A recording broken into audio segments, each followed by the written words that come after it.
ചപ്പൽ ഉപയോഗിക്കുക, തണുപ്പ് തട്ടാതിരിക്കാൻ വേണ്ടി നമ്മളെല്ലാ വീടുകളിലും പറയാറില്ലേ.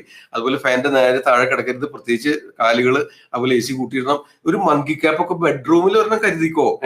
അതിപ്പോ നിങ്ങളിപ്പോ വേറെ ആരും കാണുമൊന്നുമില്ലോ. അപ്പൊ ആ ഒരു മങ്കി ക്യാപ്പ്, ഉള്ളൻ മങ്കി ക്യാപ്പ്, ഇച്ചിരി വില കൂടുതലായിരിക്കും, അത് ഇട്ട് കിടക്കുക, കഴുത്ത് വരെ മൂടണം. ഓക്കെ. പിന്നെ നല്ല സ്ട്രെയിറ്റ് ആയിട്ട് ഫ്ലാറ്റ് ആയിട്ട് കിടക്കാൻ ശ്രദ്ധിക്കുക.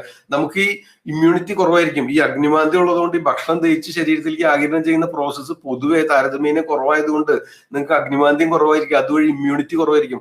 ചെറുങ്ങനെ അയലോകത്ത് ഒരാൾ തുമ്മി അപ്പം നിങ്ങൾ തുമ്പി തുടങ്ങും, ഇല്ലേ? ശരിയല്ലേ? അപ്പൊ അതുകൊണ്ട് ഈ മങ്കി ക്യാപ്പ് അങ്ങനെ തണുപ്പ്, തലയ്ക്ക് ശിരസ് കവത്തിന്റെ സ്ഥാന, ഈ പറഞ്ഞൊക്കെ തണുപ്പ് കൂടിക്കഴിഞ്ഞാൽ അഗ്നിമാന്ദ്യം ഉണ്ടാവും. അപ്പൊ ശിരസിന് ചൂട് കൊടുത്തു കഴിഞ്ഞാല് ഈ ചെവിയടയില്, മൂക്കടയില്, തുമ്മല്, തൊണ്ടവേദന വരലൊക്കെ പകുതി കുറയും. മനസ്സിലായോ? പിന്നെ ബാക്കി പകുതിക്ക് ചിലപ്പോൾ മരുന്ന് വേണ്ടി വരുമായിരിക്കും. ഓക്കെ, അതൊരു ആയുർവേദ ഡോക്ടറെ കൺസൾട്ട് ചെയ്യുക. ഇപ്പൊ കഷായങ്ങളൊക്കെ ഗുളിക രൂപത്തിലല്ലേ കഴിക്കാൻ സൗകര്യമല്ലേ?